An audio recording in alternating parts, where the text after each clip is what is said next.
నమస్తే, welcome to Aadya media. నేను మీ స్వర్ణ. ప్రస్తుతం మనతో పాటు ఉన్నారు సీనియర్ జర్నలిస్ట్, సినీ పరిశోధకులు ఇమ్మంది రామారావు గారు. నమస్తే అండి రామారావు గారు. రామారావు గారు, కరాటే కళ్యాణి గారు పాపం ఏ విషయాల్లోకి వెళ్ళినా అది ఒక పెద్ద వివాదాస్పదమైన విషయాల్లో మాత్రమే కనిపిస్తూ ఉంటారు.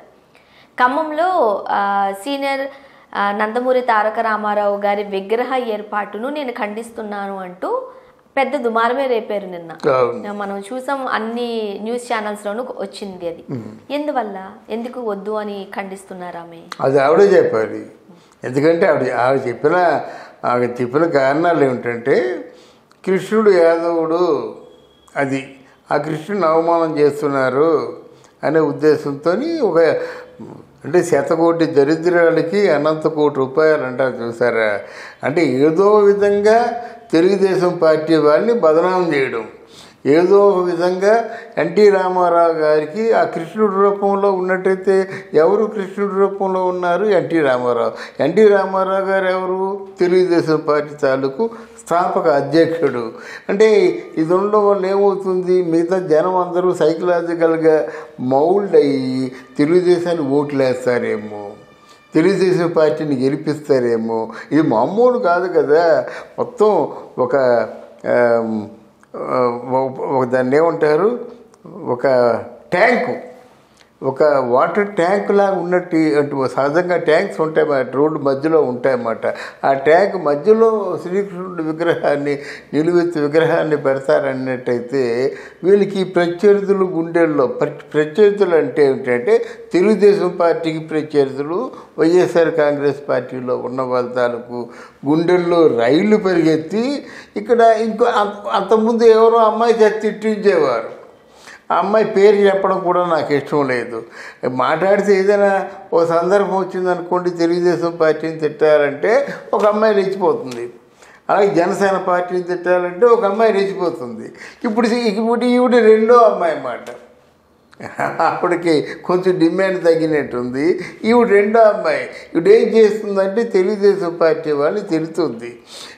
ఎట్టి పరిస్థితుల్లో కూడా కృష్ణుడు విగ్రహం పెట్టకుండా మేము అడ్డుకుంటామని చెప్తుంది. కానీ చాలా అమాయకంగా ఆలోచించింది, చాలా పిచ్చితనంతో ఆలోచించింది.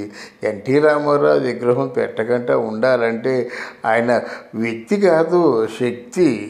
ఎన్టీ రామారావుని మీరు ఒక రాజకీయ నాయకుడిగా చూస్తున్నారు, కానీ అలా కాకుండా ఎన్టీ రామారావు గారిని ఆంధ్రుల ఆత్మగౌరవానికి ప్రతీకగా చూడటం లేదు. ఎన్టీ రామారావు గారికి ఫ్యాన్స్ ఒక్క ఆంధ్రాలోనూ, తెలంగాణలోనూ, మద్రాసులోనూ కాదు, ప్రపంచం అంతా ఉన్నారు. ముఖ్యంగా నందమూరి తారక రామారావు గారిని అవసరానికి సందర్భంగా ఇప్పుడు సినిమాల పరంగా అనుకోండి, సినిమాల పరంగా చూస్తున్నారు. ఆ మాత్రంగానే కాకుండా రాజకీయాలలో ఎందుకు నెగిటివ్ షేడ్కి సంబంధించిన విషయాల్లో తారక రామారావు గారిని వాడుతున్నారు, ఆయన పేరు తీస్తున్నారు అనేది కొంతమంది విచారం వ్యక్తం చేస్తున్నారు. ఏమంటారు? విచారం వ్యక్తం చేయడం తిరుగుబాటు చేస్తారండి, వచ్చే వాళ్ళు తాట తీసేస్తారండి. మీరు సున్నితంగా మాట్లాడుతున్నారు. కృష్ణుడు విగ్రహం పెట్టుకుంటే వచ్చే నష్టం ఏంటండి చెప్పండి నాకు. యాక్చువల్గా ఇప్పటికీ కృష్ణుడు ఎలా ఉంటాడు, రాముడు ఎలా ఉంటాడు, ఒక రకంగా చెప్పాలంటే వెంకటేశ్వర స్వామి ఎలా ఉంటాడో కూడా ఎవరికి తెలియదు. అసలు ఆ మాయ బజారు వచ్చిన తర్వాత ఏమో ఆ మాయ బజార్లో ఎన్టీ రామారావు కృష్ణుడు తాలూకు ఆ ఫోటోని, ఆ క్యాలెండర్ని అందరి ఇళ్లలో కూడా కృష్ణుడు ఆయనే, అవును, పూజ గదుల్లో పెట్టుకున్నారు, అందరి ఇళ్లలో పెట్టుకున్నారు అన్నమాట. దాన్ని అప్పుడు ఎవరు చెప్పలేదు. అప్పుడు ఇట్లాంటి సంకుచిత భావాలు లేవు కదా. అయినా ఈ కరాటే కళ్యాణి గారు ఏదో రామనామం చెప్తూ రామకృష్ణ అంటుంది, రాముడికి కృష్ణుడికి విలువ ఏమిటో తెలుసుకున్న వ్యక్తి ఇదేమిటండి? ఇలాంటి ఈ జనం మధ్యకు వచ్చేసి మేము అడ్డుకుంటా ఉంటే ఏమిటి? దేన్ని అడ్డుకుంటారు, ఎందుకు అడ్డుకుంటున్నారు? ముఖ్యంగా రాజకీయ నాయకులు మీరు అన్నట్లుగా ఏదైనా ఒక ప్లేస్ లో ఒకవేళ రామారావు గారు విగ్రహం పెట్టినట్లయితే రాజకీయ లబ్ధి చేకూరే అవకాశం ఉంది అనే భయంతో దాన్ని ఆపారు అంటే అనుకోవచ్చు. బట్ కరాటే కళ్యాణి గారు ఇండస్ట్రీకి చెందిన వ్యక్తి, ఇండస్ట్రీకి పెద్ద గురువులు, దేవుళ్ళు రామారావు గారు, నాగేశ్వరరావు గారు అని చెప్పుకుంటూ ఉంటారు. మరి అలాంటి ఆయన్ని కృష్ణుడి విగ్రహం అంటే అది సినిమాకి సంబంధించిన పేరు కదా ఆయనకు వచ్చింది, దాన్ని ఎందుకు అపోజ్ చేయడం, రాజకీయాల పరంగా ఎందుకు చూస్తున్నారు అనేది కొంతమంది వాదన. రాజకీయ పరంగా కాదు, కృష్ణుడు అంటే యాదవుడు కదా, అది కొంచెం ఇన్ఫ్లుయెన్స్ చేస్తారు. కృష్ణుడి విగ్రహం పెట్టిన ద్వారా యాదవులు కానీ బీసీలు కానీ ఓట్లన్నీ తెలుగుదేశం పార్టీకి పడతాయి అని వీళ్ళ ఉద్దేశం. అయితే ఎవరు అమాయకంగా ఉన్నారు, ఎవరు నోరు పారేసుకుంటారంటే ముందు కనిపించిన వ్యక్తి కరెడ్డి కళ్యాణి. లోగడ కూడా ఒకసారి చెప్పాను, నిజంగా ఆవిడ కూడా విజయనగరం కదా. తర్వాత నేనంటే గౌరవం ఉంది ఆవిడకి బాగా. తను ఏదో ట్వీట్ చేసింది కూడా, రామారావు గారు అంటే నాకు చాలా గౌరవం ఉంది, ఆయన కూడా నన్ను ఇలా తిట్టారని చెప్పేసి. తిట్టడం కాదు అది. ఒకవేళ నీకంటూ ఒక తండ్రి ఉంటే అలాగే చెప్తాడు, అలాగే నువ్వు అర్థం చేసుకోవాలి. అంటే రామారావు గారి తాలూకు కృష్ణుడి విగ్రహాన్ని అడ్డుకుంటారంటే నిన్నేమనుకుంటారు?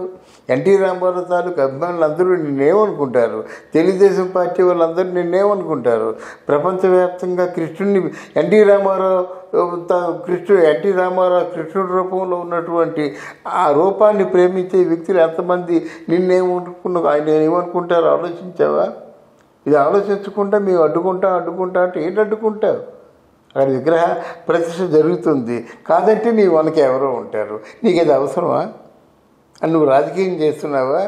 ఇప్పుడు ఒక పక్క ఏదో ఒకటి చెప్పు. అసలు నువ్వు నేను హరికథ భాగవతారిని. హరికథ అంటే సర్వకళల సమాహారం హరికథ. ముఖ్యంగా భక్తి ప్రపత్తులు ఉండాలి. భక్తి ప్రపత్తులే కాకుండా ఔన్నత్యం ఔచిత్యం తెలిసి ఉండాలి. ఆ తాలూకు పాత్ర ఔచిత్యం తెలిసి ఉండాలి. ఔచిత్యం తెలిసిన దానివి నువ్వెందుకు అడ్డుకుంటావు? నువ్వు అడ్డుకుంటే మేము ఎలా చూడాలి? అది చాలా బాధగా ఉంది.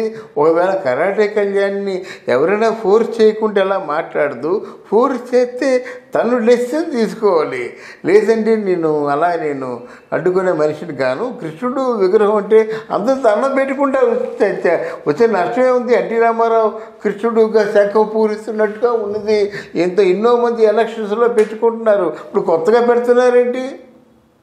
ఎన్టీ రామారావు గారు ఇలాగ విజయశంఖం పూరిస్తున్నట్టుగా ప్రతి రాజకీయ నాయకుడు పెట్టుకుంటాడు. ఈ పార్టీకి సొంతమైన కాదు కదా. అలాగే ఏదైనా యుద్ధం జరిగినట్టయితే ఆంజనేయ స్వామి ఉన్నాడు. ఆంజనేయ స్వామి మా పార్టీకి సొంతం అనుకుంటే ఎలాగవుతుంది? అన్ని పార్టీలకు కూడా ఆయన సొంతమే. అది ఆలోచించాలి. కనుక కరాటే కళ్యాణి గారికి నా విన్నపం ఏంటంటే, అమ్మ నువ్వు చాలా అమాయకురాలు కనుక ఇట్లాంటి విషయాల్లో నువ్వు బయటకు వచ్చేసి అనవసరంగా ఎంత పోయొద్దు. అది కేవలం ఎన్టీ రామారావు గారు కృష్ణుడిగా ఆంధ్రుల గుండెల్లో ఉండిపోయాడు. ఇప్పుడు మనం తీసి పారేయలేము. వెంకటేశ్వర స్వామి, సత్యనారాయణ స్వామి ఇవన్నీ కూడా ఎన్టీ రామారావు గారే.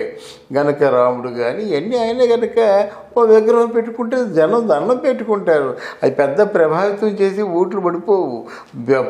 అంటే వీళ్ళు కంగారు పడవలసిన అవసరం లేదు, వాళ్ళు భుజాలు తడుకోవాల్సిన అవసరం లేదు. ఓట్లు పడాలంటే ఎలా పడతాయో తెలుసు కదా. ఈరోజు కృష్ణుడిని రాముడిని చూసి ఎవరు ఓట్లు వేస్తున్నారు? అలాగైతే పార్టీ లేకుండా మొత్తం ఓట్లన్నీ ఆ కృష్ణుడికి దేవుళ్ళకే పడాలి. అంతే కదమ్మా. మిగతా పార్టీలు ఉండవు కదా. ఎవరైతే రిలేటెడ్గా ఉంటారో ఈ హైందవ మతంలో ఉన్న వాళ్ళకి ఆ దేవతల తాలూకు ఓట్లన్నీ కూడా వాళ్ళకే పడాలి. మరి మిగతా పార్టీలు ఎన్ని పార్టీలు ఉన్నాయి? 4-5 పార్టీలు ఉన్నాయి. 4-5 పార్టీలు కూడా బ్రహ్మాండంగా ఓట్లు వస్తున్నాయి. కనుక ఇట్లాంటి పిచ్చి ఆలోచనలు పెట్టుకోకుండా ఉంటే మంచిది. లేదంటే ఖచ్చితంగా 4 రకాలుగా అనుకుంటారు, అవసరపాలైపోతావు. వాళ్ళ తాలూకు విమర్శలకు నువ్వు సమాధానం చెప్పుకోవాల్సిన అవసరం వస్తుంది. Thank you so much. Thank you.